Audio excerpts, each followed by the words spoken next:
नमस्कार, स्वागत है आपका नेशनल खबर पर।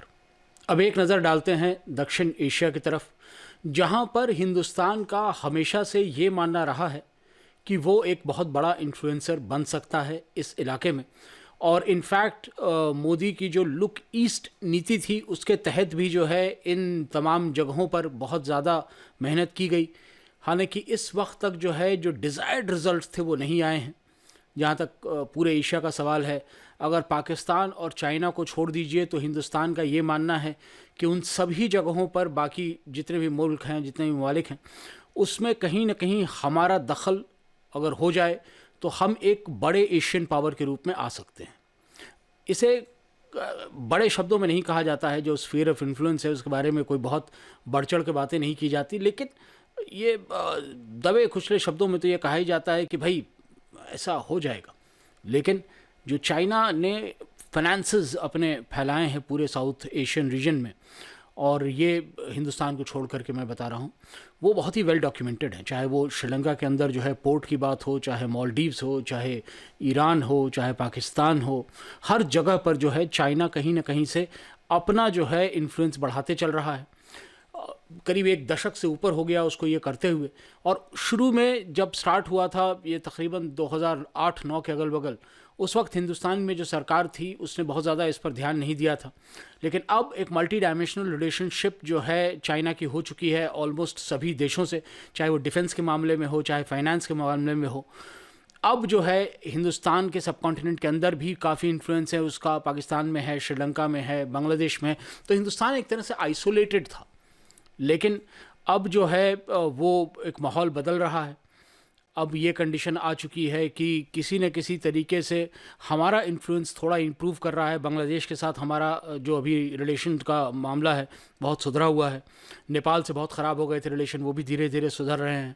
श्रीलंका से ऑब्वियसली इस समय बड़ा अच्छा रिलेशन है उसकी प्रो इंडिया गवर्नमेंट के चलते। लेकिन आने वाले दिनों में क्या इस पर हम रिलाई कर सकते हैं कि जो हमारा एक इन्फ्लुएंस था या जो इन्फ्लुएंस बन रहा था वो आगे भी चलेगा? ये एक बहुत बड़ी बात है। पहली चीज़ तो कि हमें कई जगहों पर अपनी ज़बान बंद रखनी पड़ती है। हम बार बार बोलते हैं कि पाकिस्तान की ज़बान क्यों बंद है उइगर मुसलमानों को लेकर के, लेकिन हमारे यहाँ भी जो है जो पॉलिटिशियंस हैं वो खामोश रहते हैं बहुत हद तक, जहाँ तक रोहिंग्यों का सवाल उठता है। नेपाल भी जो है इसी माहौल में चल रहा था कि वो हमसे थोड़ी दूर की तरफ जा रहा था।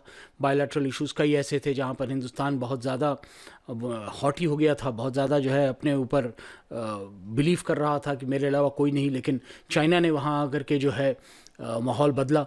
हालांकि अब जो है जो नए प्रधानमंत्री आए हैं उन्होंने कुछ न कुछ जो है प्रो इंडिया दिखलाया है अपना एक रुख।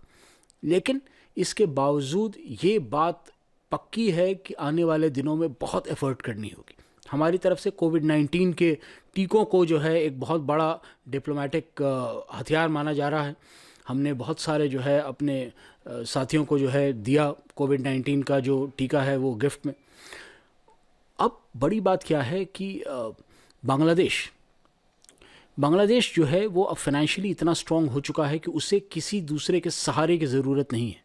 और मैरीटाइम सिल्क रोड जो है, जो जी जिनपिंग का एक वाइडर बेल्ट रोड इनिशिएटिव का हिस्सा है, उसका वो एक बहुत इम्पॉर्टेंट पार्ट बन गया है, जिसके चलते आने वाले दिनों में हमें ये भी देखने के लिए मिल सकता है कि बांग्लादेश भी जो है वो हमसे एक अलग कट करके अपनी अलग विदेश नीति पर बातचीत शुरू करे, ख़ास तौर पे अगर वहाँ पर जो रिजीम है, वहाँ पर जो इस वक्त की सरकार है वो बदल जाए।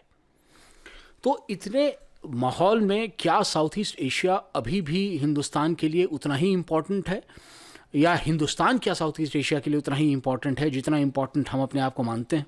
डेफिनेटली है, क्योंकि हम अभी भी जो है यूएस की तरफ से सैंक्शनड एशियन लीडर हैं। जी हाँ, सुनने में ख़राब लगता है, लेकिन यूएस इस समय हमें बैक कर रहा है as the Asian leader, because वो चाइना को बैक नहीं कर सकता। और जो क्वाड क्रिएट हुआ है जिसमें कि जापान, ऑस्ट्रेलिया, यूएस और इंडिया है, वैसे में हम लोगों को फार ईस्ट जो है वो जापान के इन्फ्लुएंस में और इधर का जो एशिया है वो हिंदुस्तान के इन्फ्लुएंस में, ये कोशिश है इन चार देशों की। देखें इस बारे में और क्या बाहर बदलती है बातें। अभी क्वाड की एक मीटिंग होने वाली है, वहाँ पर भी जो बातें होती हैं हम उस पर गौर करेंगे और आप तक जो है उन खबरों की तफसील से जानकारी लेकर के आएंगे। जुड़े रहें हमारे साथ। और अगर आपको जो है इंटरेस्ट है दुनिया भर की बातों में, हिंदुस्तान की पॉलिटिक्स में, दुनिया के और ख़त्ते में हमारे जो हो रहा है सब कॉन्टिनेंट में, उसमें तो जुड़ जाएं हमारे साथ, सब्सक्राइब कर लें चैनल को और वीडियो शेयर करना मत भूलिएगा अगर वीडियो पसंद आया है तो। धन्यवाद।